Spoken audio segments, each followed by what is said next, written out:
boys' time.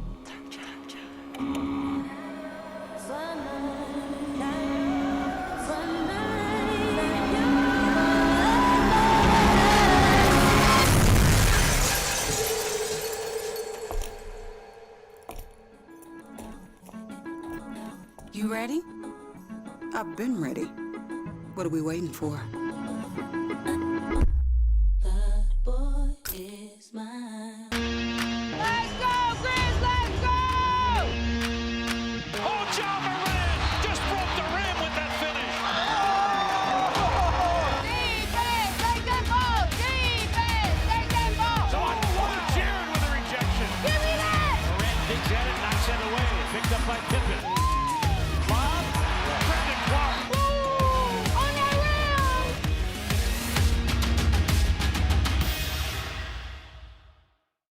Catch us if you can at Southland Casino Hotel and win your share of up to $1.8 million in free play and prizes. Join us for drawings every Saturday in May, June, and July. Each month, over 900 winners will take home free play or drive off in a new car or motorcycle. Be there for all 6 grand finale drawings and try to catch us if you can, only at Southland Casino Hotel. Must be 21 up. Play responsibly. For help quitting, call 800-522-4700. Grizz Nation, it's almost go time for the 2025-2026 Grizzlies season. There's no better way to tip off the season than the 3-game mini pack with 3 of the biggest matchups of the first 3 weeks of the season. Lock in your seats for opening night against the Pelicans, Halloween versus Luka, LeBron, and the Lakers, and Cooper Flagg's first trip to Memphis with the Mavericks. Visit grizzlies.com/packs to secure your pack today.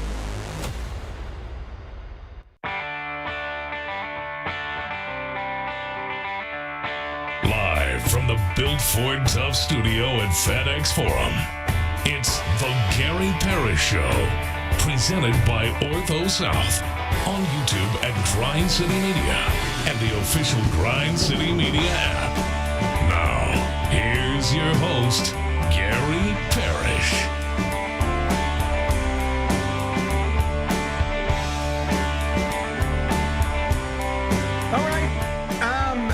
My name is Gary Parrish. I'm speaking to you from the Built Ford Tough studio. We're at FedEx Forum, downtown Memphis. Bennett Doyle right there producing the program. Glad he's with me. Glad you're with me. Hope you're getting through the day best you can.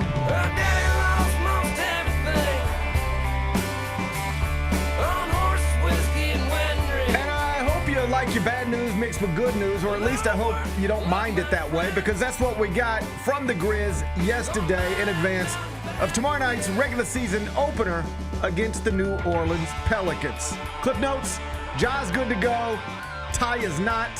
We'll talk about it momentarily. First, though, quickly, let me set today's schedule for you. In the next segment, about 20 minutes, Nathaniel Root is going to join me. He's a former Memphis basketball player, perhaps the most famous walk-on in Tiger basketball history.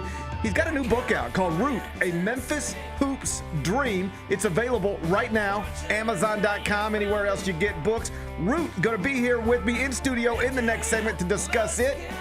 And just walk down memory lane with me if you don't mind. I'm just going to reminisce with an old friend. Nathaniel Root going to be here in about 20 minutes. Finish talking to him. We'll take a break, come back, and do 5 more things you need to know, at which point we're going to discuss 5 previously undiscussed stories. Among them, the NBA season actually gets underway tonight. We got a doubleheader on NBC. Spend a few minutes on that. We'll do it in about 40. 2025 World Series is set. It's going to be Los Angeles against Toronto. It's the Dodgers against the Blue Jays. Squabble up. We'll show you how Toronto got there a little later on in the show. Monday Night Football was last night. The Lions whipped the Buccaneers, and Mike Evans is done for the season. He's got a broken collarbone. We'll spend some time on that in just a bit. Legendary Florida coach Steve Spurrier has revealed who he thinks the Gators should target to replace Billy Napier. I'll tell you the names he attached to the job. We'll do that in the third segment. And the President of the United States of America is reportedly considering commuting the sentence of Sean Combs. Is the Free Diddy movement about to climax? I'll ask Bennett what he thinks during the segment. We call 5 more things you need to know. Then we'll eventually do GP's carryout. And we'll call it a day. So that's the rundown. We got a lot to get to, but I did want to start with your Memphis Grizzlies because we have 2 more medical updates to share. One good, one not so good. First, the bad, so we can then do the good and then feel happy going into the break just before Root pops in studio. At Grizzlies PR, that bag of joy, delivered the news yesterday, 5:20 p.m. Ty Jerome, last season's runner-up for the NBA Sixth Man of the Year award. While playing with the 64-win Cleveland Cavaliers, he has been diagnosed with a high-grade right calf strain.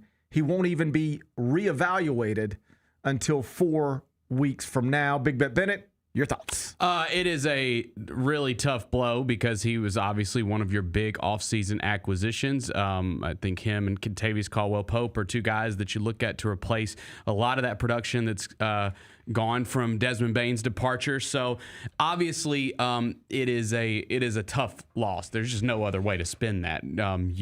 You need him this season, and hopefully it's closer to 4 weeks than not. We'll see. We will see. It's obviously not ideal, and it's just wild. And I promise we're going to get to the positive stuff in a second. But it's just wild to sit here having ended last season banged up. Ja Morant, streak close. Jalen Wells, streak close. In last season, banged up. And then, all right, that's something that happened. And the year before, it's something that happened. But, sometimes things bounce your way and other times they don't. And for the past couple of years, they ain't really just bounced our way. But at some point, this stuff's got to turn around. And, everything will be fine. Fingers crossed. And according to Bobby Marks, NBA Insider, ESPN last night, I had to send you that. The Grizzlies will be the first franchise this season to qualify for a hardship waiver because when you have 4 players at the same time miss 3 consecutive games, and those players are expected to miss more, you can apply for a hardship waiver that the league will approve. And the Grizzlies are going to be able to do that after 3 games just before they play next Monday at Golden State. There will be a player to be determined on the Grizzlies roster, in theory. He'll be added between games 3 and 4 because so many Grizzlies are hurt and will be that way for the foreseeable future. Not great. Not great. I do, and I'm not going to sit here and bore with the names I'd be interested in, but I do hope that they use that and bring. Well, of course, they're going to use it. I know. I'm just saying, I hope that they get one of these useful pieces that I think's guys that just got cut. There's guys out there. We do this all the time. Yeah. And we're we get the names out. Yeah. And quite literally, the only people available right now are people that probably don't belong in the NBA, with few exceptions. So I'll participate in the speculation. Can I interest you in Precious Achiuwa? If you want to. Campaign. I don't care. Former Memphians. Yeah. Campaign is bring him home. Bennett wants to bring him home. Bennett wants to bring somebody home. Bring somebody. I'm open to the possibilities. Whatever. So that was the bad news from Monday. Ty Jerome, calf injury, won't even be reevaluated for 4 weeks. The good news was that Grizz coach Tomas Isolo told us after practice yesterday that Ja Morant, the franchise point guard, is expected to be available for tomorrow night's season opener against the New Orleans Pelicans. Praise be. Say it with me, Bennett. Praise be. Praise be. Praise be. Now, obviously, we still have 33 hours till the season opener. That's it. So everybody be cool. Let's not count our chickens before they hatch, as they say. But according to the coach, Ja Morant is expected to play tomorrow night. So barring a surprise, and despite all of the unfortunate stuff that the Grizzlies have been dealing with, tomorrow night the Grizzlies are expected to start this way. Ja Morant, Kentavious Caldwell-Pope, Jalen Wells, Jaren Jackson, Jock Landale. That is 4 of the 5 projected starters when the roster is fully healthy. So, yeah, it sucks that Zach Edey and Brandon Clark are both sidelined in the front court, and it stinks that Ty Jerome and Scottie Pippen Jr. are both sidelined in the backcourt. Undeniably, it does real damage to your depth. Instead of starting in the middle for your team, a former top 10 pick who is a second-year NBA player who was ranked in the top 100 of all NBA players by ESPN earlier this offseason. You're probably now starting a 29-year-old undrafted player in the middle who has only started 11 contests total in the NBA in the previous 4 seasons. That's a downgrade. That's not good. We don't have to lie to each other. And instead of replacing, say, John Morant late in the first quarter or to start the fourth quarter with a player who either finished second in last season's Sixth Man of the Year race or with a proven son of a Hall of Famer, you're likely going to be using those minutes on a rookie selected with the 48th overall pick in the 2025 NBA draft. That's Javon Small, and he has been impressive this preseason, but we can agree that's not ideal. But I think this is where I've sort of settled in. If you'll allow me to try to be optimistic for a second. All out. I think I've just decided I'm tired of being frustrated, beaten down about this basketball team and its lack of health. What is the point of walking around like this the day before the season opener? Like, none of this is great, but it could be worse. Again, Josh healthy, Jaren's healthy. Kentavious Caldwell-Pope, Jalen Wells, both reportedly healthy. So even with the depth severely damaged, 80% of the Grizzlies' ideal starting lineup is reportedly healthy. That's no different than what New Orleans is going to put on the table tomorrow night with DeJounte Murray, a 2022 All-Star, still recovering from an Achilles tear. John and Jaren are both expected to start tomorrow night. When they do, as Jess told you this morning on her show, it'll represent the first time both have started a regular season opener together since 2021. So yep. What we're presumably going to get tomorrow night is not something we've had in years. And that's a good thing. So rather than focus on the lack of depth and the string of injuries, I'm not going to spend too much time frustrated by it until losses follow the injuries. And we can talk about it that way. If they start 0-1 because of depth issues, let's have that conversation. If they start 1-4 because of depth issues, let's have that conversation. But tomorrow night, 4 of their 5 projected starters are going to be there, presumably. They are a favorite in the game by 4 points. That's the early number. John Jaren should play. Moneybag Yo's going to be there. Shinedown's performing at halftime. Carla Thomas is performing. It should be a Memphis fun night. legend, yeah. Inside FedEx Forum. Tickets are available. Grizzlies.com. Can you join me in being optimistic?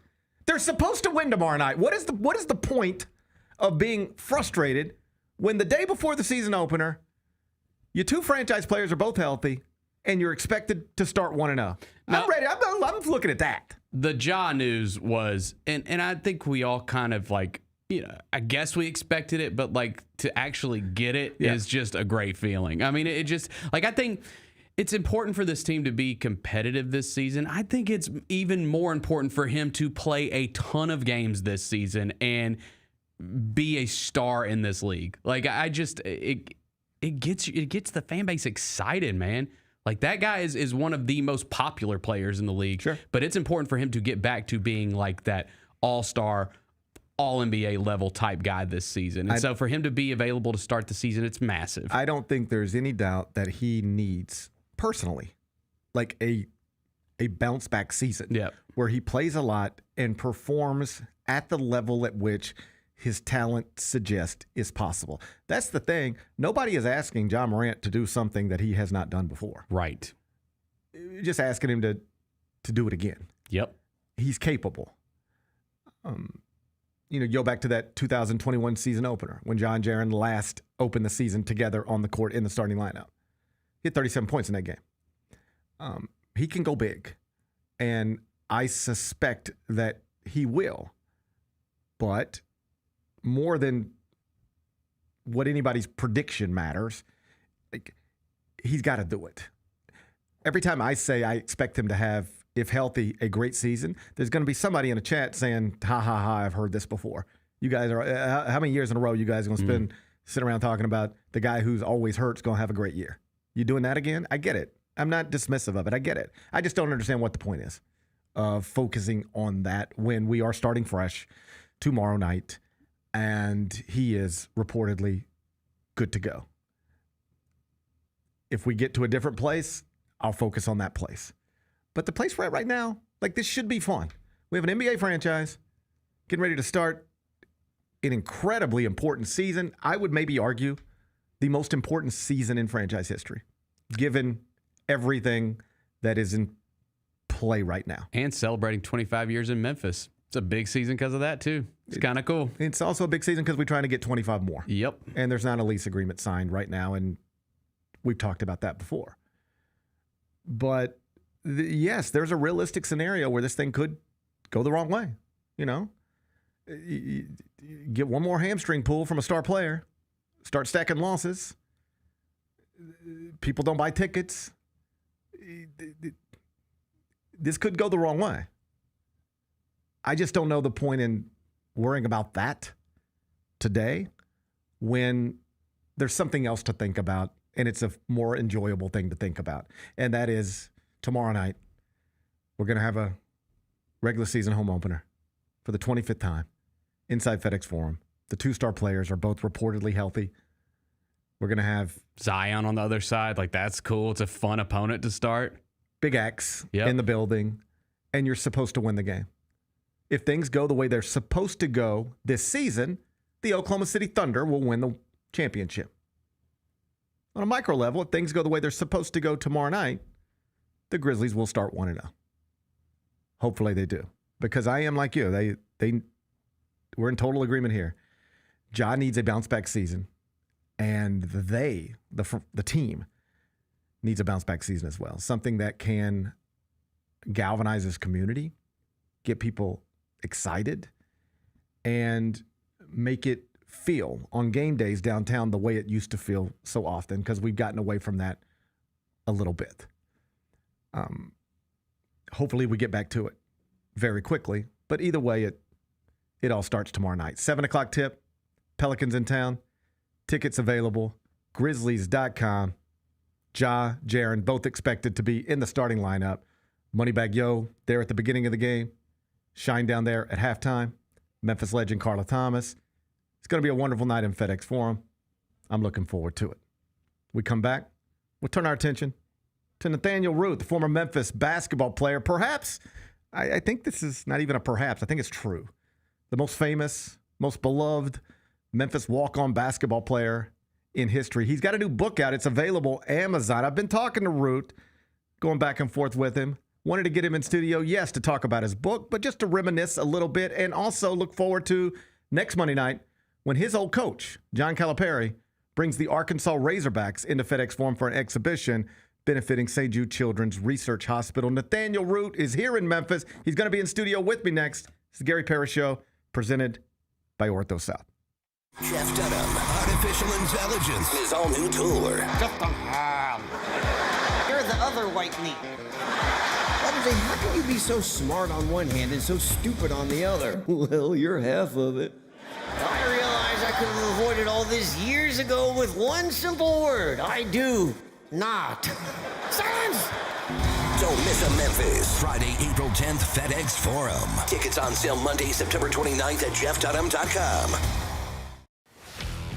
Let's face it, there's a lot of trash talk in basketball, but the great teams let their performance do the talking.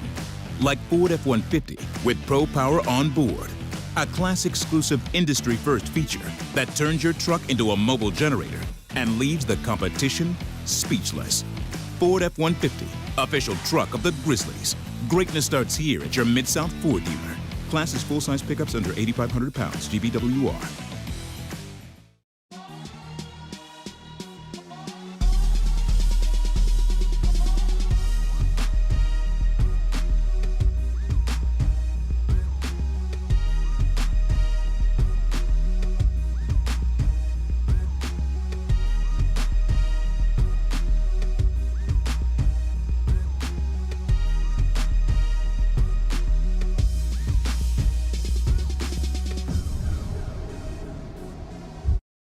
This is still a bad team and a bad franchise. What are they doing to try and get better? This is not a team that is looking for a playoff run, although I heard that on local Nashville radio, somebody called in and said they got an email Monday letting them know you can get playoff tickets.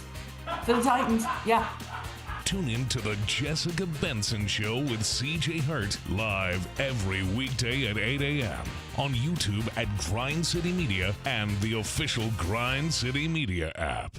The Grizzlies tip off their 25th season in Memphis Wednesday, October 22nd at 7 o'clock against the New Orleans Pelicans. Presented by Pinnacle Financial Partners. Arrive early as the first 5,000 fans in attendance will receive a Grizzlies 25th anniversary t-shirt designed by Good Hippie. Get your tickets at grizzlies.com/tickets today. Grizz Nation, turn up at FedEx Forum as the Grizzlies tip off their 25th season in Memphis with a 3-game homestand. To celebrate, fans can take advantage of tickets for as low as $25 for the first 3 games of the season against the Pelicans, Heat, and Pacers. But you'll want to hustle as inventory is limited. Visit grizzlies.com/tickets today.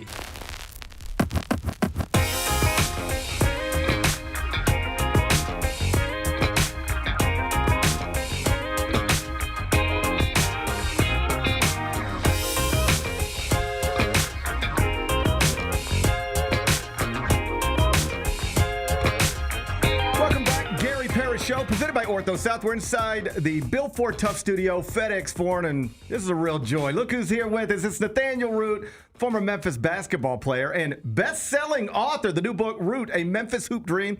It's available right now at Amazon.com. Nathaniel Root, look at you. How are you, man? Man, I'm doing great. Just happy to be here. Excited to be here with both of you and do a little talking basketball and life. And man, I'm just excited to first just to see you, and for people, just full transparency, we've been texting back and forth, talked a little bit over the past few months. I've known you were working on this book.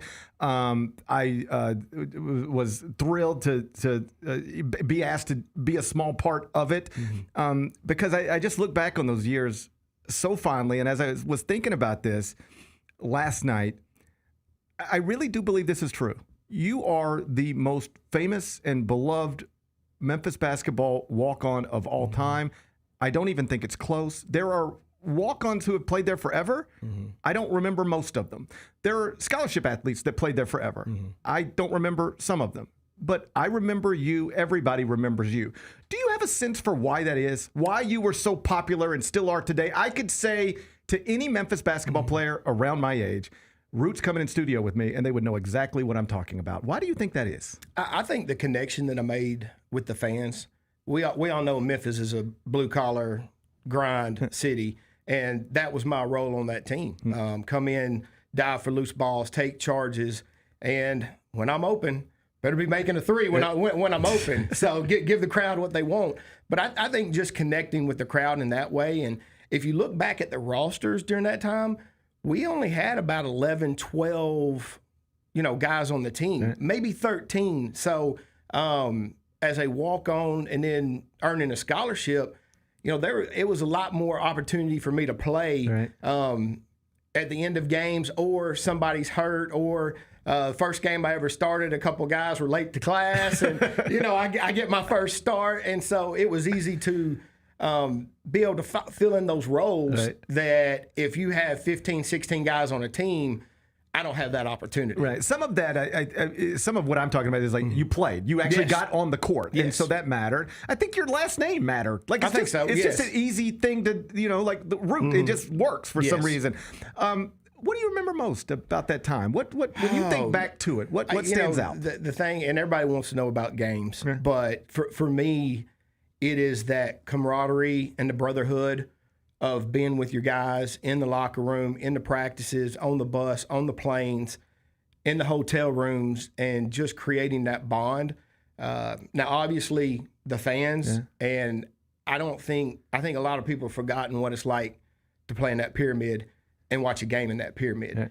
And my senior year, senior night, Cincinnati, 21,000 people, electric and how loud it could get. Those are some fond memories, but my biggest are just being with the guys and doing the little things instead of the games. But obviously, you always remember the games. When I talk to NBA players and they think back to college, even people who only spent a year, so like a one-and-done guy, they still like cherish that time and always, like without exception, they're going to have friendships that carry over. Correct. Dating back to that time. Who do you still keep in touch with from those Memphis days? Number one, my ride or die, Big Earl Barron. Yes. I mean, that's number one. Him and I were freshmen together.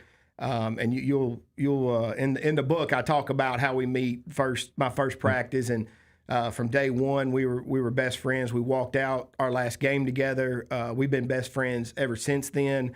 Enjoyed supporting him in his NBA career. And when I was coaching at UTEP and Auburn with Barbie, he would come down and for those. So obviously Earl is number one, but Big Red, DeJuan Irwin, Anthony Rice. I attended Kelly Wise's Hall of Fame induction a few years ago. Marcus Moody, Courtney Trask, Shannon Foreman, Chiron Chapman, Jeremy Hunt. Yeah. I see Jeremy Hunt. Like, I come to Memphis a lot, friends and family in the Lakeland, Arlington area, and Jeremy always comes over. So, it's a good mixture of guys that. It's just wonderful to hear all those names again. Mm-hmm. It's like it takes me back to a different time. You told me a story, and when you said Earl, it just sort of popped in my head. You were playing poker with Earl one time. Oh, yeah. And you happened to be at a table with Justin Timberlake. It was him, and I believe it was his mom. Right. And we were playing, and I sit down. Earl's there, and, of course, you got Timberlake, and I'm assuming it was his mom or a relative. And she looks at me, and she says, OMG, are you Root? and I'm like, and this is a couple years after playing. Earl, this was Earl's first year signing with Miami. And I'm like, yes, ma'am, I am. She goes, I am your hugest fan. And JT looks over and goes, she ain't lying. And I'm like, wow. Like, that's a real moment That's for a you. real moment, yes. And it all the Justin Timberlake has watched you play basketball and in the book I taught Lil Wayne came to our games my junior year at Tulane, and then when Tulane came back to Memphis and we're walking out of the locker room, he called us all by name and knew us all and was like, man, I'm a huge Memphis fan. Oh, wow. And so just those experiences, man, you don't forget those. That's right. Talking to Nathaniel Root, former Memphis basketball player, here in studio. The new book, Root, A Memphis Hoops Dream, available right now, Amazon.com. One of the things you put in the book is that, and I love the way you phrase this, it was not your dream to be famous. It wasn't your dream to be in front of cameras. It was your dream just to be a Memphis basketball player. You grew up in West Tennessee, and you just wanted to be a Tiger. And like, I wasn't a basketball player, so I didn't have that same dream, but I understand that because Memphis basketball was a big thing in my childhood. Do you think there's another kid growing up in West Tennessee right now with that same type of dream, or has those things faded a bit? GP, I hope so. Or what did I write a book for to inspire people? So I hope there is, and whether it's to be a Memphis Tiger or another college program or whatever their dream is, I've said this to a lot of people. This book, I hope you find your story, a little bit of your story in your life in this book, whether you're a young up-and-coming athlete that wants to make it, or you're a middle-aged 44-year-old former player who's taken another dream of writing a book and trying to make it become successful. No matter where you're at in your stage of life, I hope there's people out there that are still dreaming and want to, live their dreams and are working toward making that happen and to come to fruition. The only reason I ask you that is because Penny had a press conference a couple of weeks ago and more or less said, like, we have lost some of the phrase, the term he used was fandemonium. Right. Like, he's like, it's not where it was when I was playing in the Pyramid. It's not where it was when Root was playing in the Pyramid. It's not even where it was, a decade ago inside FedEx Forum. Right. And, even Penny, who is the greatest alum of the University of Memphis, recognized that something's not what it used to be. And I just wonder, as somebody who lived through it, like, do you think we can get that back? I think you can get it back. I do. I think some things that hurt us are your TV deals. Yeah. I live an hour and a half away, and I can sit at home and watch them on TV just about every single game. Sure. Now, I still come to games because I'm an hour and a half away. I think that hurts some. I think sometimes you look at roster turnover and, you look at Earl Barron, 4-year Memphis player. Right. You followed him for 4 years, and then you felt that connection with that player. And we just don't get that anymore. We don't get that anymore. And I mean, don't get me wrong, Memphis, if you're a Memphis player, they love you and they support you. But, having that 3-year player that we used to have is not there. And I think sometimes that connection might hurt us a little bit on that fandemonium. And I do think that the brief period of time that so many student athletes now spend on campus and the constant roster turnover plays a role in this. And just as I'm glancing down at the YouTube chat right now, like, I see the name pop up, Arthur Barclay. Yes. Oh, gee, there's another one I talked to. Yes. And he's right here. It's somebody I love. Yes. Like, my favorite Memphis basketball players are the ones who, like, I have a relationship with them, and then they go on to do incredible stuff. Right. Regardless of whether it's got anything to do with basketball or not. You writing this book makes me proud. I appreciate Arthur it. Barclay working back in Camden in local government. Yes. It makes me like extremely proud. And I just love seeing his name. And he said he will see you this weekend. Man, my man. Look forward to seeing you, big dog. So he's coming back presumably for the Hoops for St. Jude tip-off at FedEx Forum on Monday night because Cal, your former coach, OG's former coach, is bringing his Razorbacks here. And to be a part of a celebration of his 9 years of Memphis basketball, you're going to be there. OG's going to be there. Do you have a sense for how many other players are going to be in attendance? Yeah, I do. I think you're going to see a good turnout. When this first started, the university, some people within the university here reached out to me, and then Cal's assistant Lanetha reached out, like, how many people can we get? Like, can you help us get these people? And I'm like, absolutely. Okay. And so I just start reaching out to everybody I know. If I didn't have their number, I'm on Facebook because, to me, we need a reunion. Yeah. We need to get back together and just, I graduated in 03. Right. So it's been a while. And just like you said, I think the main thing is celebrate. Celebrate the time that Coach Cal here. Celebrate the players who were here and bled and sweat and died for the blue and gray. Honor those and celebrate those, and let's take this and look at this. Man, what a good cause we're raising money for. Right. And that's something I was going to tell you. I've got a poster in a book that as soon as I get done with your show, I'm headed over to St. Jude and donating for a silent auction coming up. That they're going to do. I think the night before the game at their banquet. So what a great cause for that. That's really sweet. I do anticipate a nice turnout. Mm-hmm. John's former players show up for him, whether that's at the Hall of Fame or just in general. And he's like, I've always been fascinated by the way he is able to maintain relationships. Right. He now has players who played with you sending their sons to play for him. And so I know that the feelings got all twisted up here when he left for Kentucky. Right.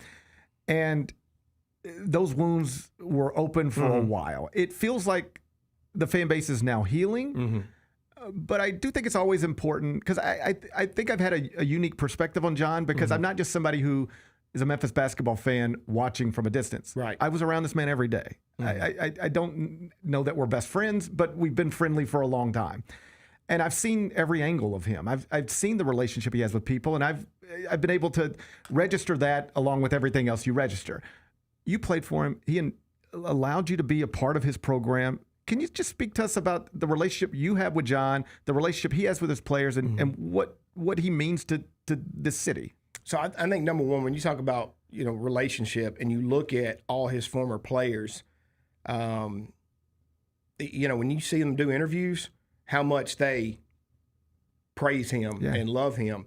And now I'm not, I'm not a John Wall, I'm not a Derrick Rose or anything like that, but when I reach out, he answers. And when you needed something for this, he was there for you. I text him. I said, this is what I'm wanting to do. Would you be a part of it?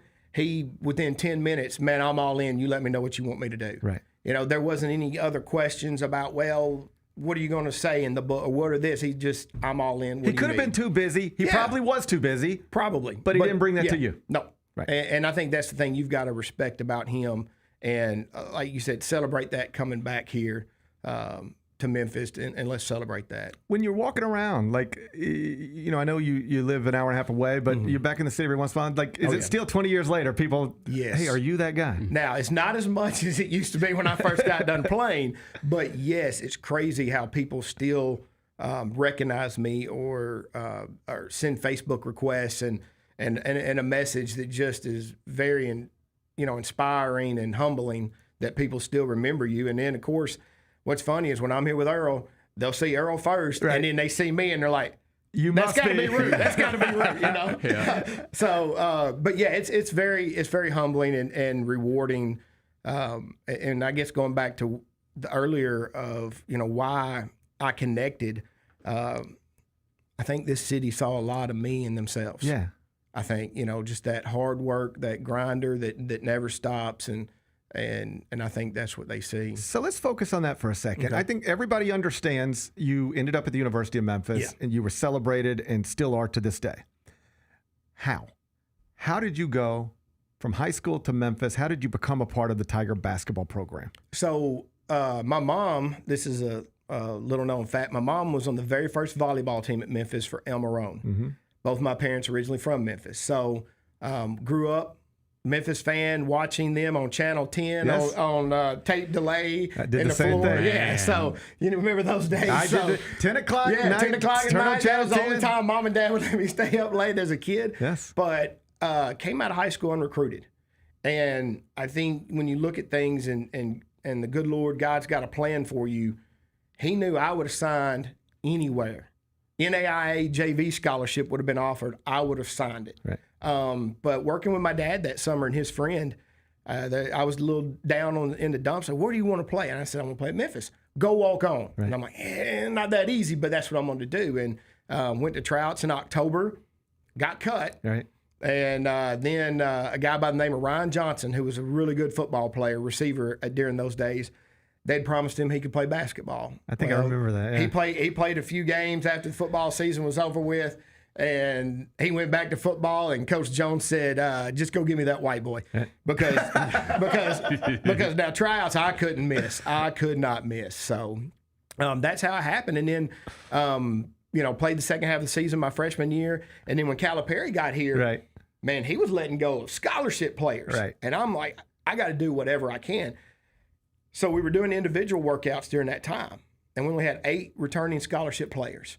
And so 2 groups of 4. So I was left out. I showed up at 5 a.m. with that group. I'd go work out with Rock, our strength coach. Yeah. And then the second group would come, I'd stay in.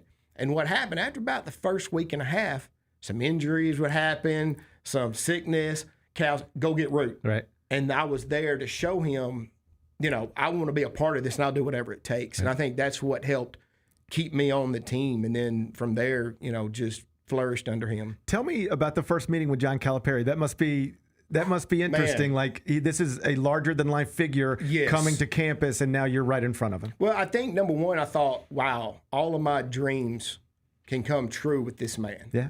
And I knew I wasn't a next level NBA player. That was off the table. We know that. We know when we've hit that. Of course. We've hit the plateau. Right.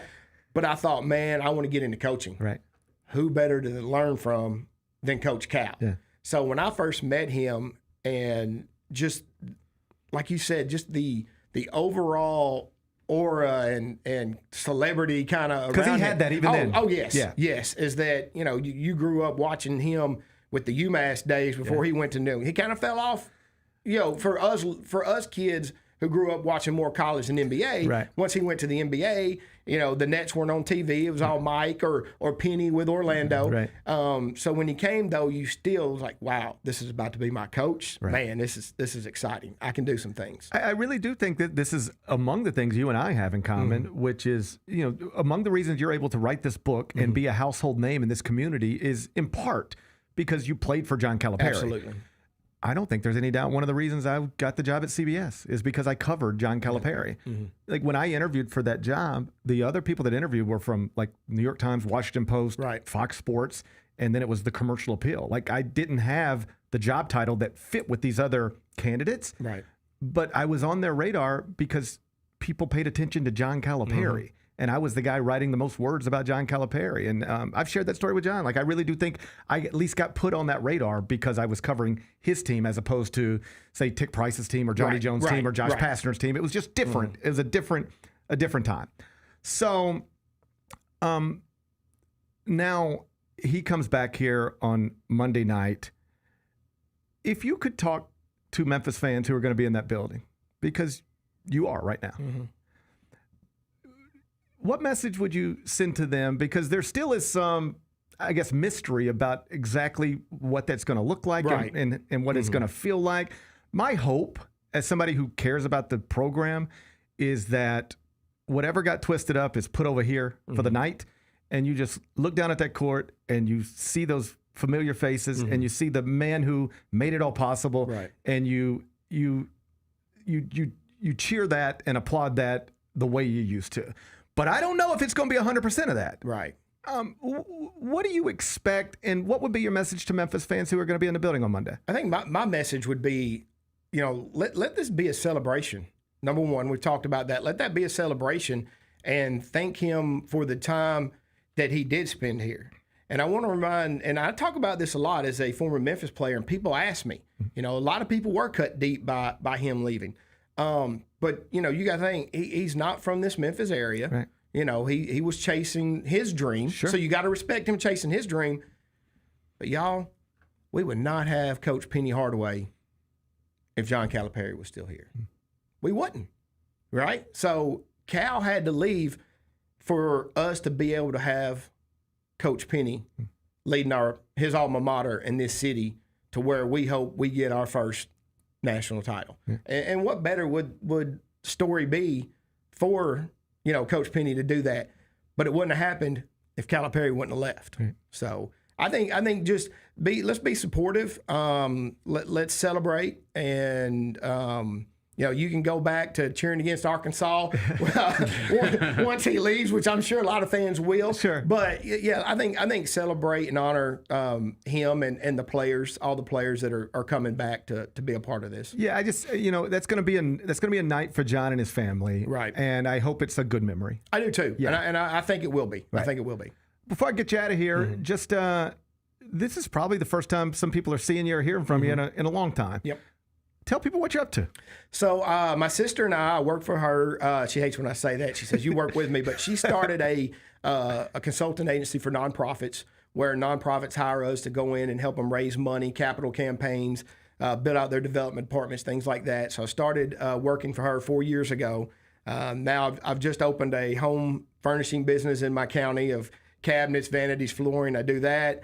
The book now, doing that. Plus, I've already got some speaking engagements lined up with that. So I want to, do some inspirational talks, things like that. And then I do some basketball training, one-on-one training and stuff in my county for the kids there. So, that's what I'm doing. I'm busy. It's nonstop, but I wouldn't have it any other way. I really like the idea of you talking to kids because, my kids are in sports and, I'm their father. So they're probably not going to be 6'8". They're probably not going to be super athletic. Right. There's probably a limit on what is possible. And you're an example of that. Like you acknowledge yourself. You're not Derrick Rose. You're not John Wall. But you can get everything out of it. You can get everything out of yourself and turn it into something that may not lead to the NBA, but it can lead to stuff and create long friendships and memories. And you've got a wonderful story to tell that resonates. And I like the idea of you speaking to kids and sharing that story because it's a worthwhile story. And it's here in the book, Root, A Memphis Hoops Dream. It's available right now. Amazon.com. Man, I didn't know back when we were sitting in the Finch Center every day that you'd end up writing a book before I did. You know what's funny? When I was doing this, hey, I was listening to the show and I've heard you mention, man, I would love to write a book. I'd love to write a book. And if I wasn't already finished with this one, I'd have said, GP, man, what do you want to do here?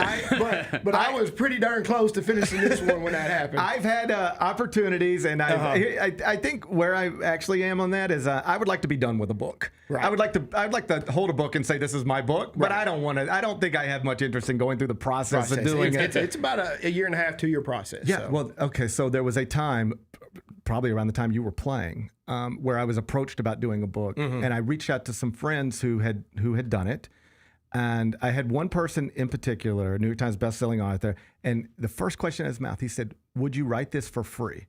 Ooh. And I said, "What do you mean?" He said, "Would you write it for free?" I said, "Well, no, I don't have to write it for free. I've got somebody approaching me." He said, "That's not what I'm asking. Would you write it for free? Do you want to do it so badly that you would do it for nothing?" And I said, "No." He said, "Then don't do it. Because you will hate the experience if you're not dying to do it." And I tell you, I was dying to do this. I invested my own money. I went through a self-publishing company. Right. Invested my own money to do this, so that way I own 100% of the rights. And I guess, like you said, I wanted to do it. That's how bad I wanted to do it. Is not only did I do it for free, but I put money up to do this. And that's impressive, and that's evidence that you really did have a story to tell, and the desire to tell it. So now let's make it a bestseller, and then let's turn it into a movie. Yes, sir. Well, hey, I've sent it out to California to some friends out there this week. That big shout out to a girl I went to lived in our county, Malia Mitchell. Her and her husband are in the movie business out in California, and she was like, "Oh my God, I'd love to read it," and try to get me in touch with the people they know. So. Yeah, who knows? Any Memphis movie people, producers, hey, reach out. But I do want to say before we get off, yes, thank you so much for providing a quote for the back cover. That means a lot. Literally, and the least I appreciate it. I appreciate it. I was just happy when your name popped up on my phone. Yeah, I appreciate it. I look back on those years. I was 4 years full-time beat writer at the Commercial Appeal in that gym every day, and those were long days and some wild stories. Wild stories. I will say this: don't expect a bunch of wild stories in this book. Some things I got to leave out, but it's not a tell-all. I have actually, as I was just thinking through book ideas one time, and it's not something I would ever do, but I could write a book just about crazy stories connected to Memphis basketball in the early 2000s. Yes, and just I'd have Plush Club stories and it was we were rock stars. Yes, we really were. And what was funny is you hear this about you watch the Miami Hurricanes, how popular they were over the Dolphins back in And let me tell you, when the Grizzlies came to town, when we went out or we went somewhere, they waited on us to first. That's right. You were a Tiger. You went first. I have told people this. It is hard to believe, given how things have sort of flipped over the past couple of decades. But there was a time where if I'd have just walked in, say, the Flying Saucer, and I had good tickets to the Grizzlies game or good tickets to the Tigers game, and it could be Grizzlies anybody, right, or Tigers East Carolina, did not matter. People would pick up the Tigers tickets before they picked up the Grizzlies tickets. Absolutely. That's where we were. And I even remember sitting in the Finch Center one time. Now we're just talking. And John had all you guys sitting there, and he was emphasizing something that I thought was a good message. And he said, "I know you guys right now are rock stars." He used that term. He said, "You can go to 152 and walk right in the front door, and everybody's handing you drinks, and that's your life right now. It's all going to be over soon. You're going to look up one day. Right now, you think this is your life. Yeah, it ends quickly." He said, "You're going to wake up one day, and you're going to be 33. You're not going to be a famous basketball player. You're not even going to be a basketball player anymore. And these lights are going to dim dramatically. Understand that." And I don't think everybody understands that in real time. But I thought it was interesting that he was putting that message on you guys, that lesson on you guys very early. And he did that a lot. And he made a comment. I remember one time our junior year, we lost a little bit at the beginning. That was with DeJuan Wagner's freshman year. And how did that team not go to the tournament? Oh, I know. I was saying that in the chat. Insane, that roster. No, if that guy Root would have made some more threes, you know what I mean? The truth is Kelly got hurt. That's what happened. Kelly got hurt at the end. Right. But that was, for people that don't remember, I'm off the top of my head here, but that was DeJuan Wagner, Antonio Burks, Scooter McFadden, Kelly Wise, Chris Massey, Earl Barron. Jesus Lord. I mean, Anthony Rice. I mean, that's multiple NBA players, multiple all-conference. I mean, that is a loaded roster. Very loaded roster. And he told us that year, we got on a run in the middle, and he said, "Guys, when you lose, we are all bad, and they hate us. But when you win, we all look great." He goes, "I can't walk down Bill Street without hearing people say, 'When are you going to play Root more? Put Root in the game more.'" He said, "So just to let you know, when we win, we all look great." Right. And he, like you said, he would tell us, stories about that. And then once it's over, how do you reinvent yourself? That's right. And I think that's a lot of problems at college. But now I think you're looking at high school kids who travel ball, baseball, basketball every weekend their whole life. I'm not going to go good enough to play in college. What do I do now? Right. And I think there's got to be something that we've got to look at helping these kids understand, how do you redefine yourself when sports are done. It's Nathaniel Root. The book is called Root, A Memphis Hoops Dream. It's available right now, Amazon.com, buddy. It's just good to see you. You too. And I can't wait to see you and everybody else next Monday night inside FedEx Forum. It's going to be a fun night. Thank you for being here. Congrats on everything, man. I'm real proud of you. Thank you. That's Nathaniel Root, former Memphis Tiger, here in studio, the Gary Parrish Show. When we come back, we'll turn our attention to The World Series is now set. It's Los Angeles and Toronto. Blue Jays got there last night. Come from behind victory. Big 3-run homer from George Springer. We'll show it to you next. Gary Parrish Show presented by Ortho South. Nate Bargatze. Look, I say a lot of dumb stuff. I try to keep it in front of large groups. Seems to go better that way. Big Dumb Eyes World Tour. When you say something dumb one-on-one, it's a lot for that person. I'll say it, then I can just feel that they feel the weight of my life on their shoulders. Tickets and info at NateBargatze.com. Don't miss the Big Dumb Eyes World Tour. Nate Bargatze. Grizzlies fans know it's the team that gives you the edge. Big River Steel does too. And much like the Grizzlies have recruited legendary talent, we want you to be part of our team. Are you ready to be part of something legendary? Then visit www.bigriversteel.com. That's www.bigriversteel.com.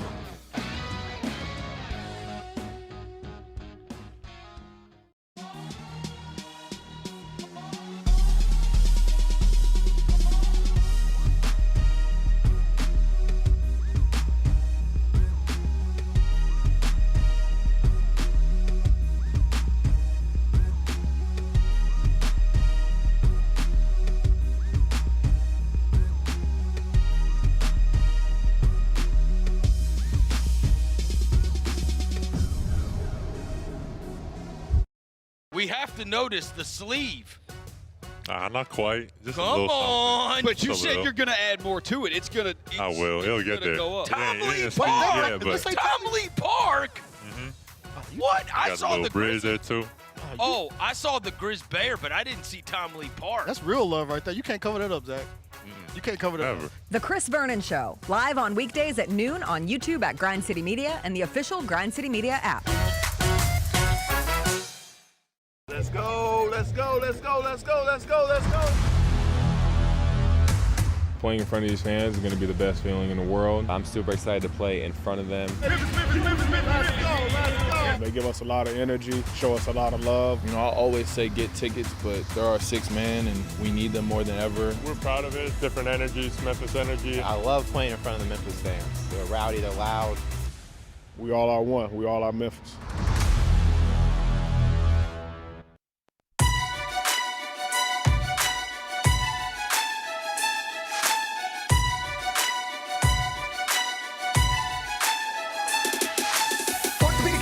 Can be unpredictable, unforeseen, and unscheduled, and Ortho South understands this better than anyone. Since your injuries don't make appointments, you don't need to either. And that's because Ortho South welcomes walk-ins during the weekdays and the evenings and even on Saturdays. So next time an unforeseen injury makes an unscheduled appearance in your life, visit orthosouth.org to find your nearest urgent care location. Just walk in Ortho South to take care of everything, especially you. Learn more at orthosouth.org. That's orthosouth at orthosouth.org. Now, I got 5 more things you need to know. Number 1. The actual NBA season gets underway tonight with a doubleheader on NBC. Does that add any intrigue for you? Yes, it does. I think it does too. I'm curious. I want to Just see what it does looks look like. What does it sound like? Is MJ going to be on it tonight? I am not sure of that. But if you're going to sign him to a contract and promote him as a part of your coverage, I would want to have him there for the launch. No kidding. Like, I saw that there's going to be some type of program centered around him that they promoted earlier this week, but I don't know if he's going to be part of like the launch tonight. But man, come on, man. You want Michael Jordan talking about the two teams opening up the NBA season. That's as good as it gets. Yeah, we'll see. Yeah. 6:30 is when it gets started. Rockets at Thunder, followed by a 9 o'clock tip, Warriors at Lakers. The Rockets got a lot of attention yesterday because their starting lineup was announced. It's pretty big. It's like the biggest. It's the biggest of all time. It is the tallest starting lineup of all time. I don't think there's any doubt that being big at every position or at most positions can be an advantage. This is something that the Celtics have prioritized, and it's something that Duke prioritizes now. Mm-hmm. You look at last year's Duke team that finished number 1 at KenPom, and despite losing in the Final Four, finished number 1 at KenPom, was the favorite to win the national championship, even though Florida won it. One of the interesting bullet point facts about that Duke team, they were at least 6'6" at every position, and it was the tallest average height for a starting lineup in the entire country. Mm-hmm. And you talk to John Shire about that, and he will tell you that it's something that he prioritized, an idea that he got from the Boston Celtics. You're never going to hate being 2 inches taller at both backcourt spots, at 3 guard spots, just being bigger everywhere. And it's why trying to make it in that league as a smaller guy is quite literally right now in this moment, harder than ever. Mm-hmm. Like we talk about Kennedy Chandler sometimes because he's from here and because he was drafted by the Grizzlies.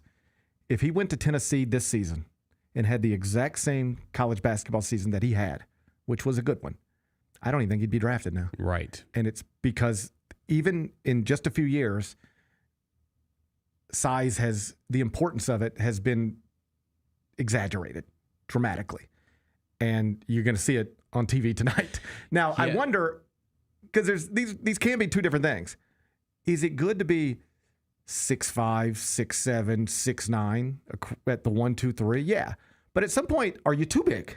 I mean, it's for sure good defensively. Like, I still go back to I mean, Kevin Durant starting at 2 guard at 6'11". Yeah, I still think that Fred VanVleet thing is such a big loss for them, and I think that they will be in the market for a point guard at some point this season, whether it's through trade or maybe they pick up someone in free agency. But I feel like they're gonna get somebody in there. It's why, if I'm the Grizzlies, I want to pick up whoever the best available point guard is out there right now, just so they can't have them. You know, we'll see what they do, but they should be good. They're gonna be good anyways. But I think their ceiling is they need the floor general. I don't think Amen Thompson is that. Kevin Durant has said he has no feelings whatsoever about being back in Oklahoma City tonight to watch a banner get raised. You believe him? Man, it's been so long. He's gotten rings since then. I'm sure that there's probably some kind of feelings there, but I do believe him in a sense that I don't know how big it is. I mean, he's had such a long journey and he's gotten rings along the way. I'm not sure how big it is.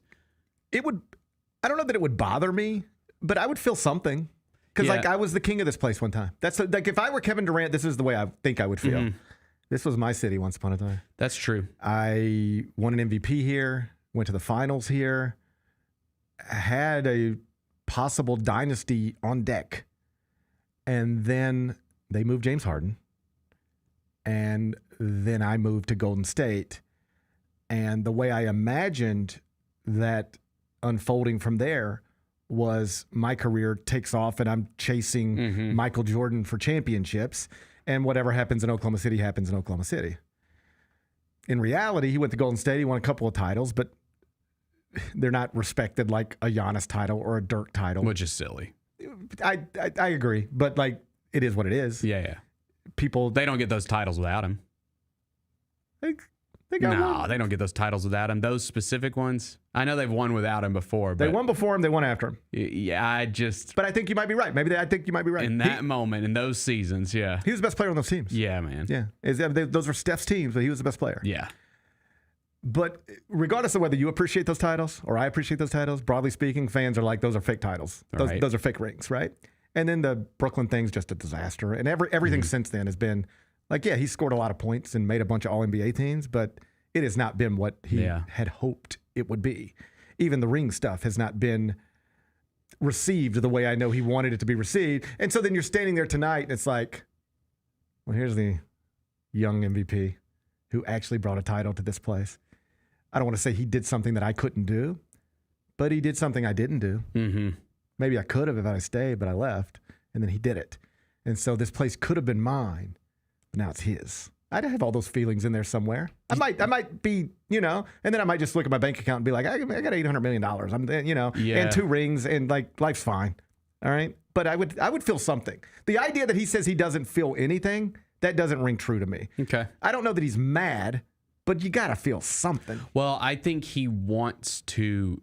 I think all of those feelings that you talk about, he is hoping to get that in the twilight of his career in Houston. We'll see. That's what he's hoping for. He wants Houston to be the team that he is remembered for. You can just tell by the way he talks about it, signing that huge deal. he wants this to be like his legacy. I think his legacy will more likely be amazing basketball talent. In many ways, unlike anything we've ever seen. He's one of my favorite players ever. My tune has changed on him so much. I love Kevin Durant. Yeah, and I like his attitude. I like his quotes. Yeah. What's interesting about, I'm just sort of thinking through this. The reason the Rockets can start tonight, the tallest starting lineup in NBA history, is because of him. And I don't mean just he's a part of the starting lineup. I mean, for decades, if you were a 7-footer, 6'10", 6'11", they told you to play next to the basket. Right. And then here comes Kevin Durant. And next thing you know, every tall 8-year-old in a basketball gym is trying to learn how to dribble and shoot. Mm-hmm. Like, do we get Wemby without KD? No, I don't think so. I don't think so either. I don't think so. Maybe because he's from France and they just teach it a different way over there. But the abundance of unusually tall players being unusually skilled, that traces back to Kevin Durant. Just like the abundance of guards being able to pull 5 feet behind the three-point line, 10 feet behind the trim from the logo, that traces directly back to Steph Curry. You're not supposed to cross half court and think about pulling, but he did. And then people started practicing that. And now we have Caitlin Clark. Like, all of these things trace back to a specific thing, and I think that'll be KD's legacy. Incredibly skilled, unusually talented basketball player, arguably one of the greatest scorers, not arguably, one of the greatest scorers of all time, arguably the greatest individual scoring talent of all time, but with no real connection to any actual NBA market. I think he will have had his MVP year in Oklahoma City, his championship years in Golden State, and then everything else will just be like, yeah, and then he bounced around. Was it Brooklyn and then Phoenix, or Phoenix and then Brooklyn? And it'll just be kind of that. But he will retire someday as one of the greatest basketball players of all time, and he'll be on NBC tonight at 6:30, Rockets Thunder, followed by Warriors Lakers. Number 2. The 2025 World Series is set. It's the Dodgers and the Blue Jays. It's Toronto and LA. It's time to squabble up. We got our squabble up World Series. Yeah, I was sad last night when I saw Big Dumper crying in the locker room. I love it. We've had a great season together. Like, it was sad. I wanted them to get that. That game was awesome. Awesome. Yeah. Just everything I wanted out of it. When he hit the home run, I was like, it's over. They are taking this thing. I mean, if you're Seattle, they got Shane Bieber on the mound, former Cy Young winner in Toronto. He's on the mound. You're an underdog. You're on the road. They've got the better starting pitcher. They've got home field advantage. They are, throughout the season, the better team. You're up against it. Then Julio Rodriguez comes out, homers.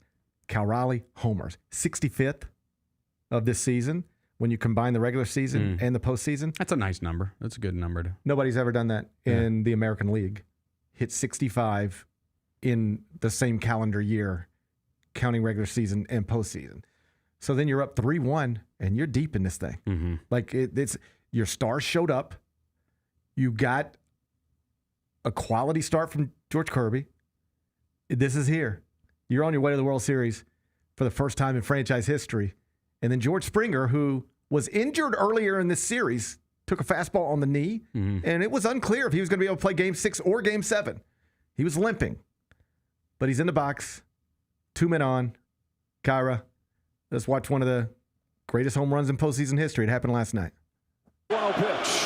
High fly ball. Left field. Arozarena watches it go.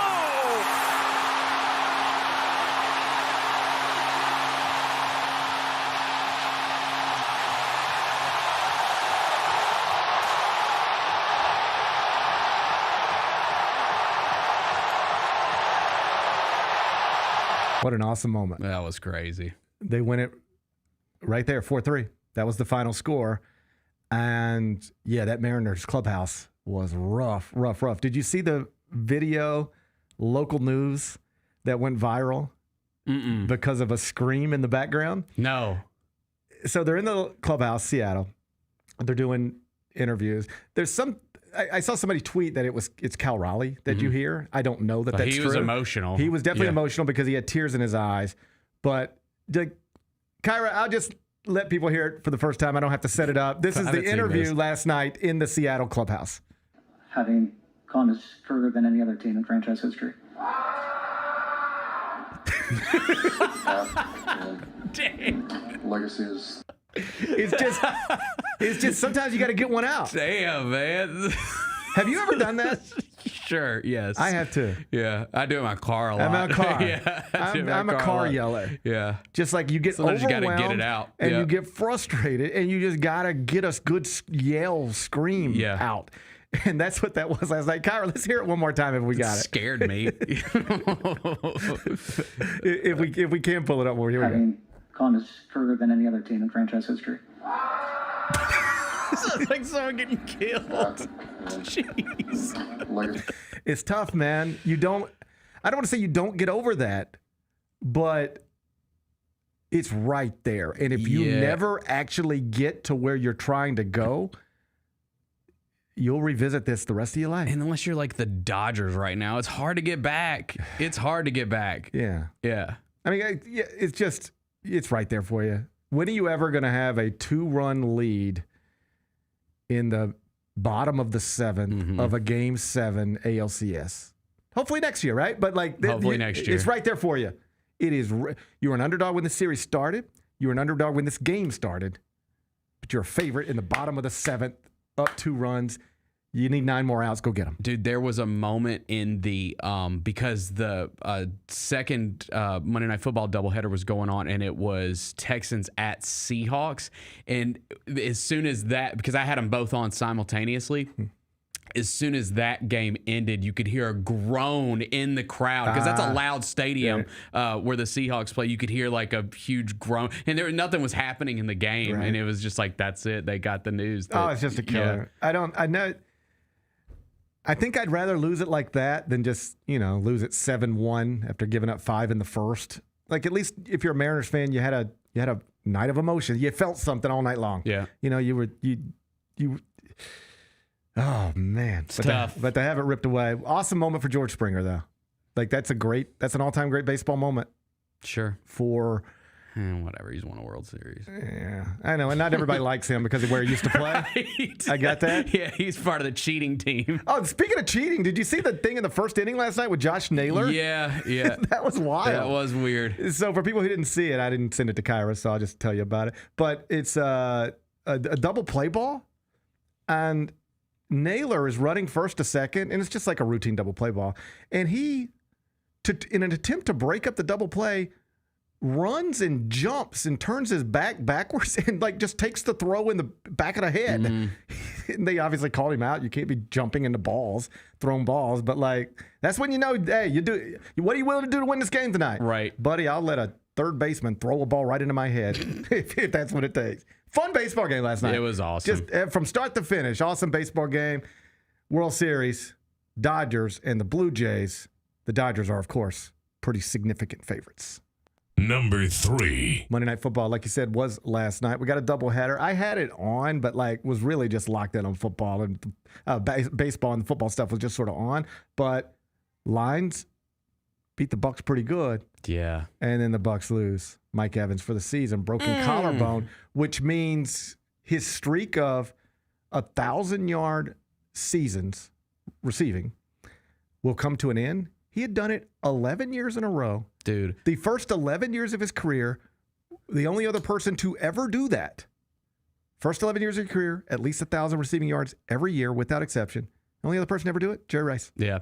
It hurt because he might come back. They say there's a chance he could come back at the end of the season, but he's going to be out for a long time. And, dude, he is like my fantasy hero. He's like my ride or die. This guy, ever since, I love fantasy football, and I think I've had Mike Evans on my team every year since he's been a rookie on one of my teams. I love the guy. He's a guy that's one of my favorite players in the league that never played for my team, right?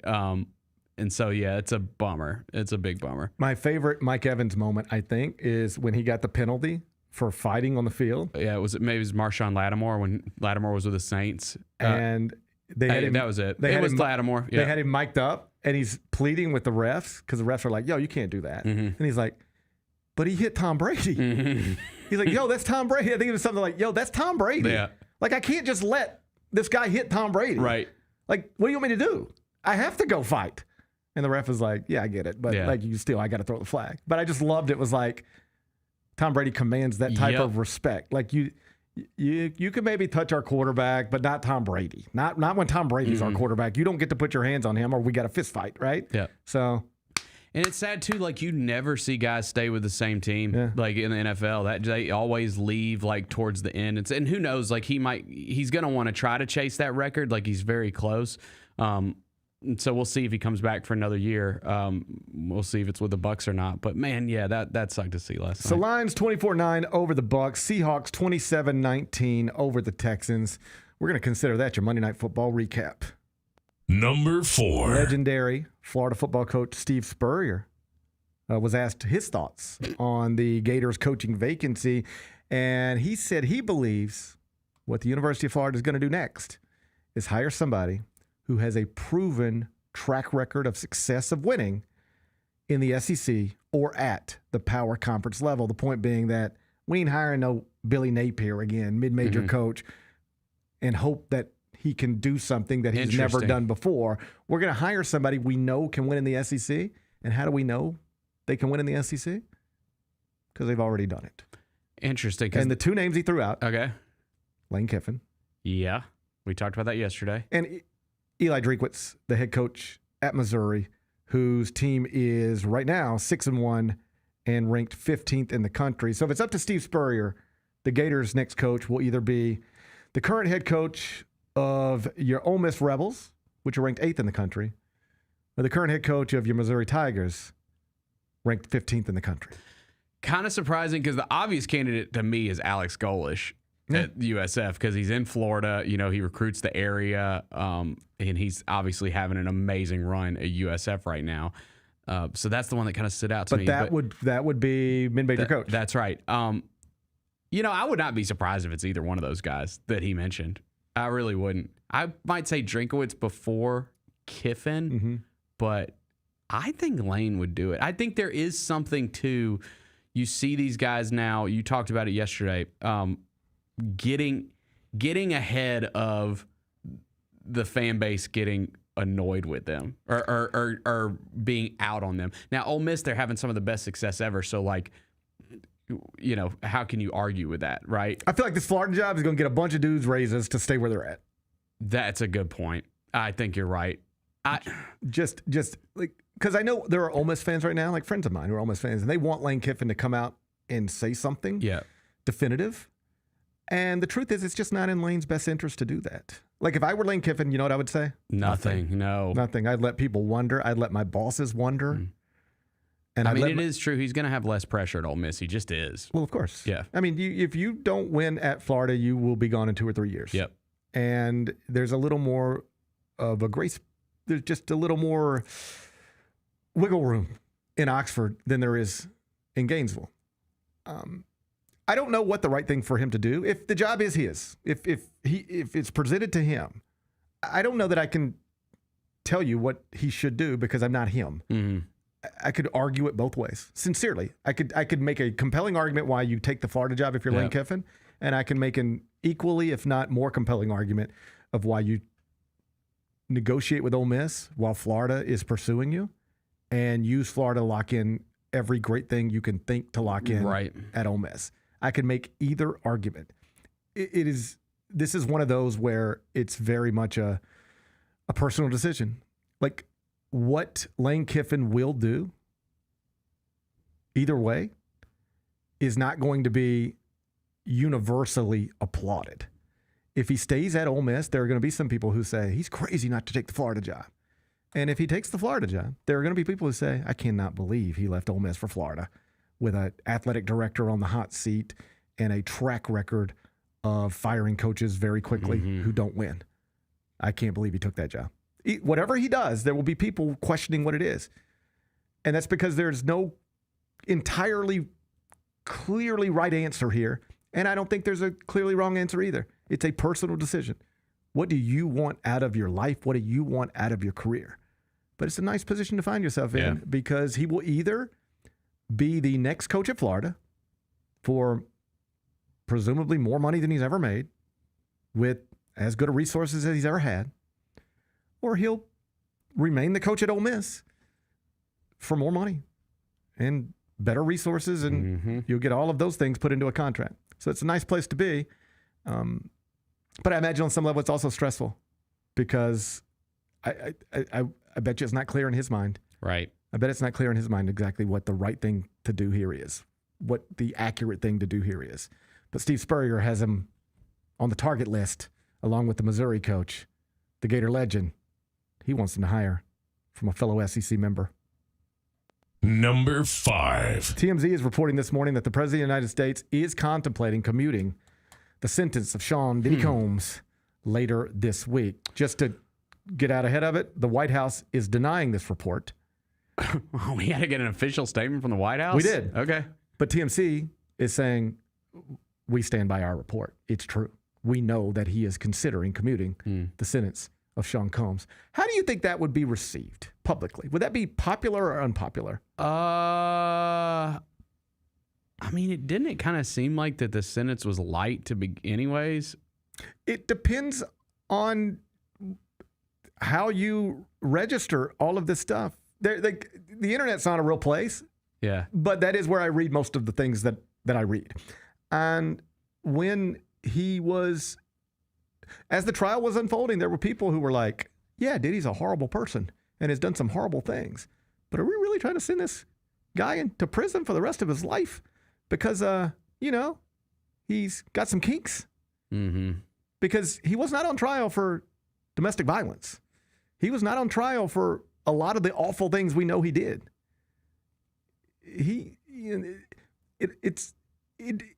To some people, it felt very much like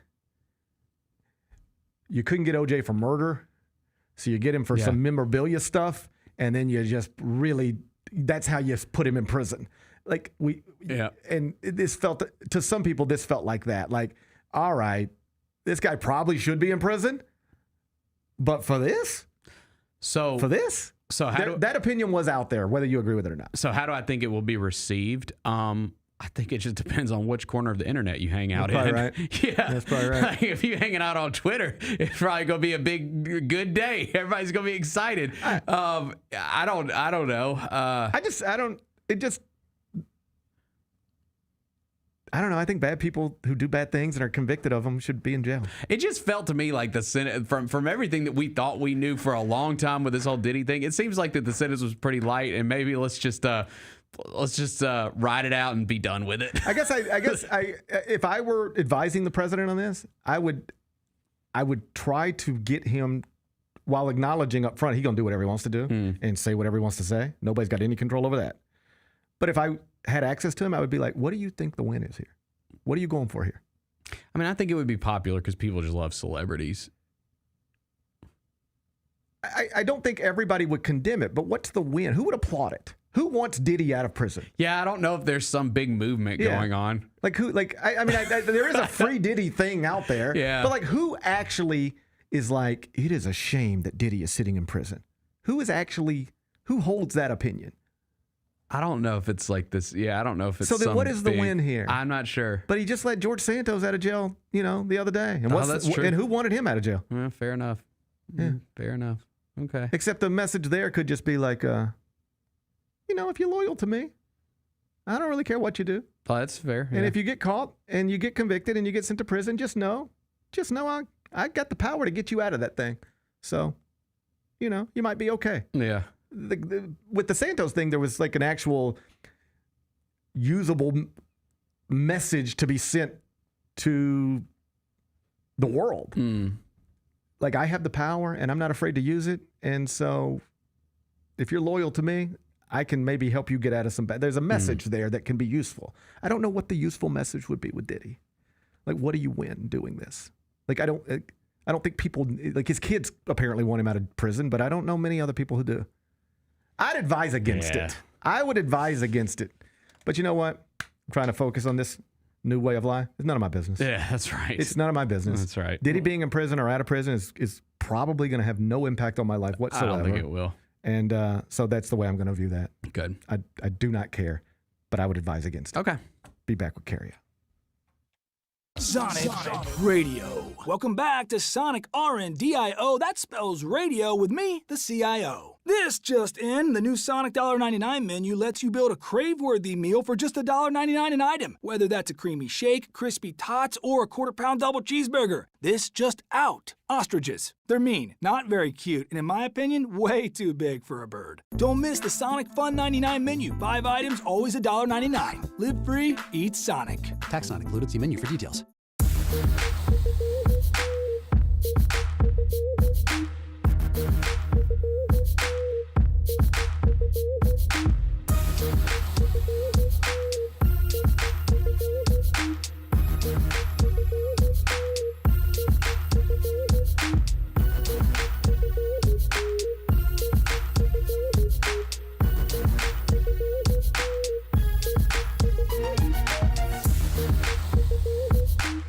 Kroger shoppers and Grizz fans. Want exclusive last-minute discounted ticket deals texted straight to you? Sign up with the new Kroger Buzzer Beater deal. Fans can sign up by texting Grizz to 636-479 or visit your local Kroger store in the Delta Division and scan the QR code. By signing up, you agree to receive recurring automated promotional and personalized marketing text messages from the Memphis Grizzlies. Consent is not a condition of any purchase. Message frequency varies. Message and data rates may apply. The second annual Hoops for St. Jude Tipoff Classic is on Monday, October 27th at FedEx Forum. Don't miss Memphis women's basketball as they take on the Vanderbilt Commodores, or the long-awaited return of former Memphis head coach John Calipari when his Arkansas Razorbacks face the University of Memphis Tigers in charity exhibitions to benefit St. Jude Children's Research Hospital. Tickets are on sale now at Ticketmaster.com, or you can get them at the FedEx Forum box office. The countdown to the 2025-2026 Grizzlies season is on, and our 10-game packs are the ticket to your ultimate fan experience. Whether you want to see the big names or just cheer on your team on the weekend, you can save money on a ticket pack that fits you. Choose from 4 different pack varieties or stack multiple packs to make sure you don't miss any marquee matchup or electric atmosphere this season. Visit Grizzlies.com packs to get your ticket pack today.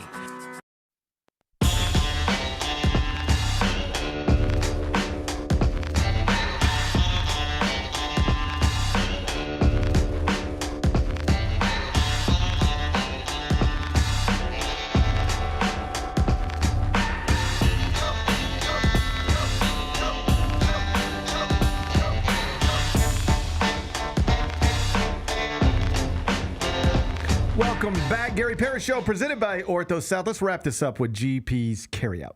It's time for GP's Carryout. One final segment filled with stuff to take with you. It's not everything you need to know, but it's most of it. What did we miss today? So you see the story with Cam Jones, the ECS graduate who, of course, played at Marquette, was a star at Marquette, and was drafted by the Indiana Pacers. He's our latest Memphian in the NBA. Yep. You see the story? I did. Woo. You know what? So he got arrested for reckless driving. Now, what tells me everything I need to know is Rick Carlisle's comments today. He was like, this is a good kid. Like, he made a mistake here, but we know he's a good guy. And by all accounts, he is a good dude. Like, he just messed up. That is my understanding of him, for sure. Whether you talk to people who knew him from here in Memphis or talk to Shaka about him, Cam Jones is an impressive young man. And so you see this yesterday, and it's like, what in the world? Yeah. Because the first thing you hear is arrested while driving, and police officer was like, you in a hurry? I was like, no. And I was like, he's like, you move. I was like, what have I clocked at? It was 101, I think. I was driving 101, and I had no idea. The car just gotten away from me. I was like trying to turn on a podcast, driving 100 miles an hour. It's crazy, right? So, and then like I I realized, like, I could have been taken to jail for that. Yeah. I was fortunate. So he flies by a cop going 90. And you see the mugshot, and you start trying to maybe piece some things together, and it's like, it's not a great picture. But his explanation is, I was literally just late for class. I'm late for practice, and I was trying to hurry up and get there. I didn't want to be late for practice. I think some people have pointed to his social media, and he had made a post from the night before. If I were being the detective on this thing, here's what I would think happened. He was up a little too late on Sunday night, slept a little too late on Monday morning, and then woke up groggy-headed a little bit, the way you might be, and was like, oh, damn, I've got to get to practice.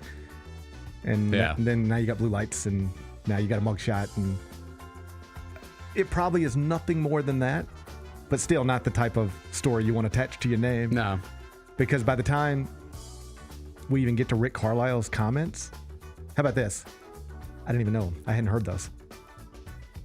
Most people, to the extent they're aware of the story, they just know the mugshot and the headline. Right. They don't even know the context or that the coach was like, this is not a big deal. This is not a bad guy. These charges will probably get dismissed or dropped or lightened, or he'll go through some program, and this is not the NBA story that so many franchises are filled for. This is literally a guy. You ever been late to work? Yes, sir. You ever been driving a little too fast while you were late for work? Man, I'm having PTSD thinking about it. That's what he was doing. That's what he was doing yesterday morning. That's more or less what Rick Carlisle apparently said, and I think that's probably the truth. But not great. Not great. Hopefully this is just a blip at the start of an otherwise awesome career. What's today's biggest game? Let's go with the first one. Rockets Thunder. Okay. First NBA game of the season. Oklahoma City raising a banner. 6:30 NBC. Thunder 7.5-point favorites. Total 226.5. How you going to act? I wish I would have gotten the statistics for how often a team that is having the ring ceremony has a letdown in the opener. I want to say it's happened a couple times at least. I feel like it's something that we talk about sometimes. There is certainly the perception, whether it's backed by actual data or not, there is a perception that experience takes something out of you. Yeah. Hang on. I'm pulling up the injury report real quick. Jalen Williams is out. Yeah. Jalen Williams is out. Yeah. I'm going Rockets with the biggest lineup of all time. Are you kidding me? They can't cover 7.5? But here's the thing. The Thunder are pretty big themselves. I mean, this is the biggest lineup of all time with Kevin Durant and Steven Adams. You ever heard of him? Like, come on. I have heard of Steven Adams. But, you go Chet and Isaiah in the front. There's 2 7-footers. Bro, Steven Adams is going to put Chet in the 3rd row. Are you joking? What are we talking about? I didn't think I was joking. Yeah. I might have been joking, though. Steven Adams is about to put Chet in the 3rd row. Well. Come on. Bennett said give him the 7.5 points. Give it. He wants KD in 7.5. Rockets. Okay. Bennett said take Houston plus the 7.5. Tip is scheduled 6:30. We're on NBC. What are we watching on TV? All right. Have you watched The Perfect Neighbor yet on Netflix? I have not, but I know the story. Buddy. Yeah. I know it's probably one of the reasons, because I've heard it's really good, but it's one of the reasons that I haven't started it yet, because the story is disturbing. It's awful. I hate it. The documentary is great.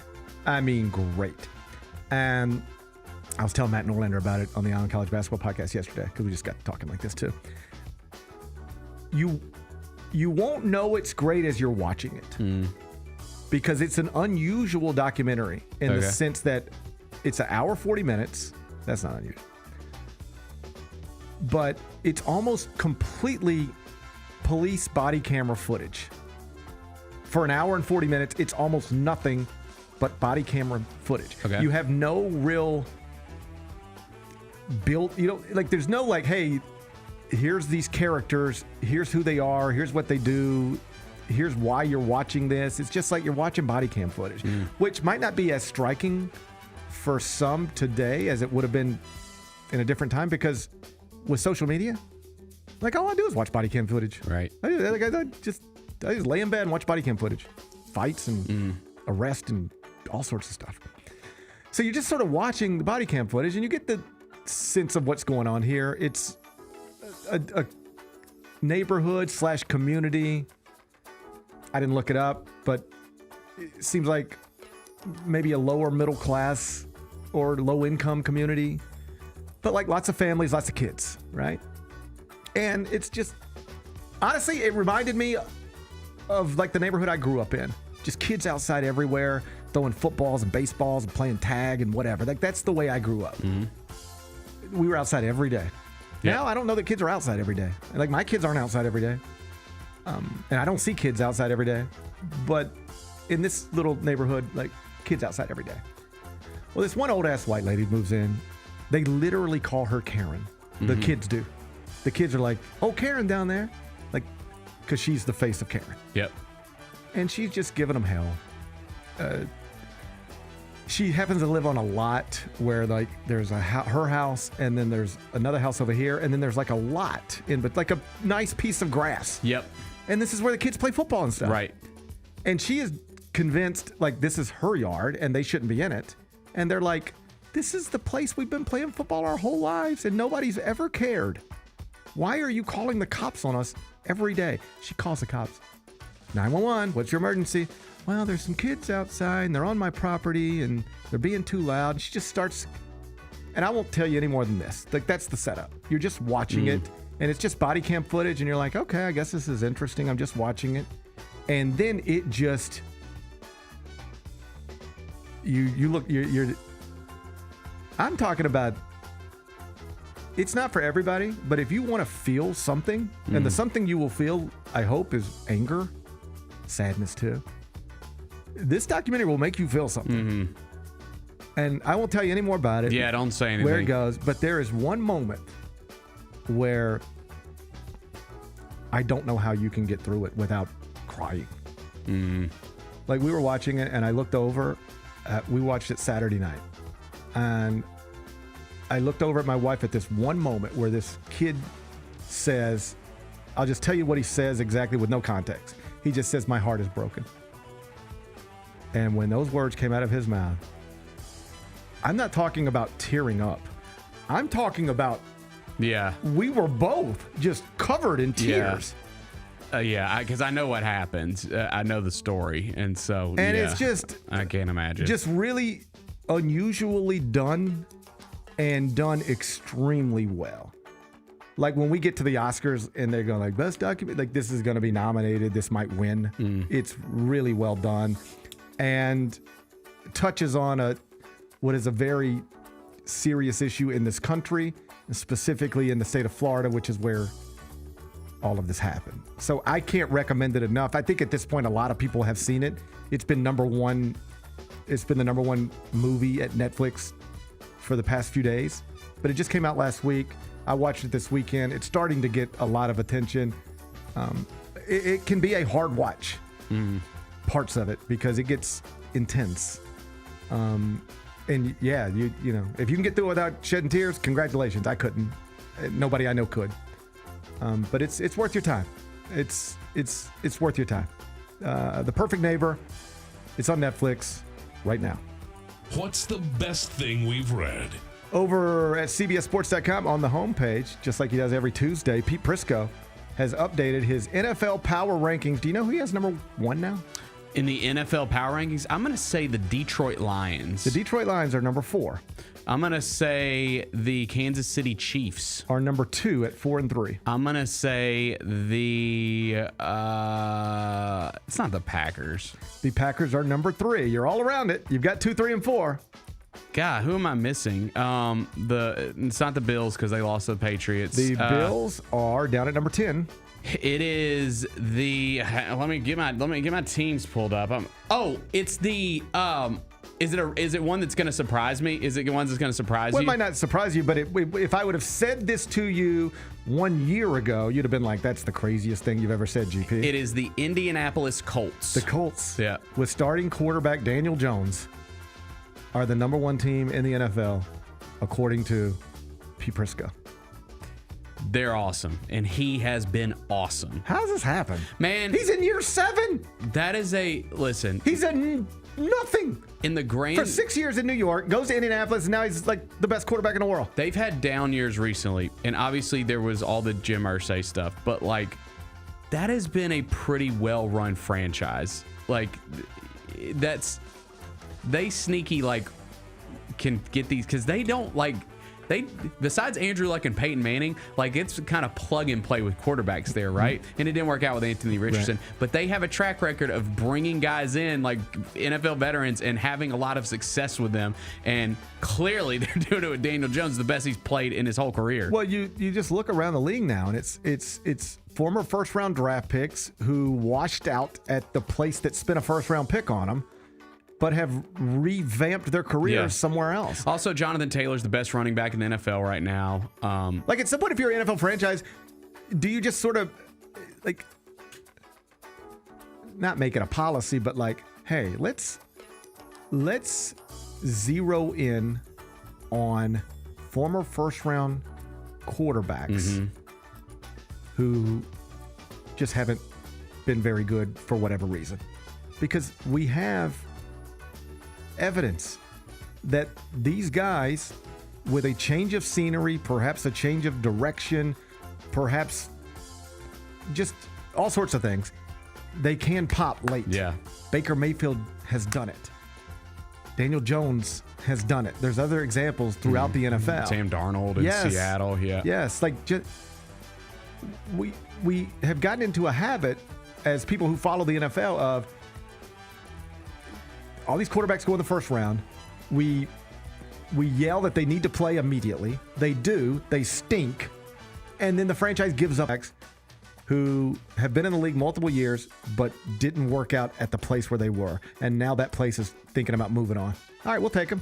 We'll take him, and we'll turn him into the next Baker Mayfield, the next Sam Darnold, or, as the Colts have done, the next Daniel Jones. You can read Pete Prisco's power rankings. They're on the homepage, cbssports.com. What's on tap for tomorrow? Well, tomorrow is Wednesday. Big day. Here we go. It's the Grizzlies home opener. The Inside FedEx begins. Forum. The Pelicans are in town. The stupid little Pelicans. I'm ready. I'm ready too. I'm very excited. Okay. I'm not going to be here. I'm going to Kansas City. Okay. I'm going to Travis and Patrick's Steakhouse. Nice. And then I'm going to Big 12 Media Day tomorrow. But I will host the show from Kansas City tomorrow in advance of the Grizzlies home opener. I wouldn't have it any other way. That's right. I wouldn't have it any other way. So I'm going to get out of here. Okay. And I'm going to catch a flight to Atlanta and then Atlanta to Kansas City because, you know, when you live in Memphis, sometimes you got to go east to go west. Sometimes you got to go east to go west. So I'm going to go to Atlanta. I'm going to hang out there for a minute. Then I'm going to go to Kansas City and check out Patrick and Travis's place. Then I'm going to go to Big 12 Media Day tomorrow. But before I go to Big 12 Media Day tomorrow, we're going to do the Gary Parrish Show. Let's go. Let's go. So enjoy the rest of your day. I'll try to enjoy mine. And then we'll meet back here tomorrow at 10. Till then, be careful, be kind, be good, rep your hood.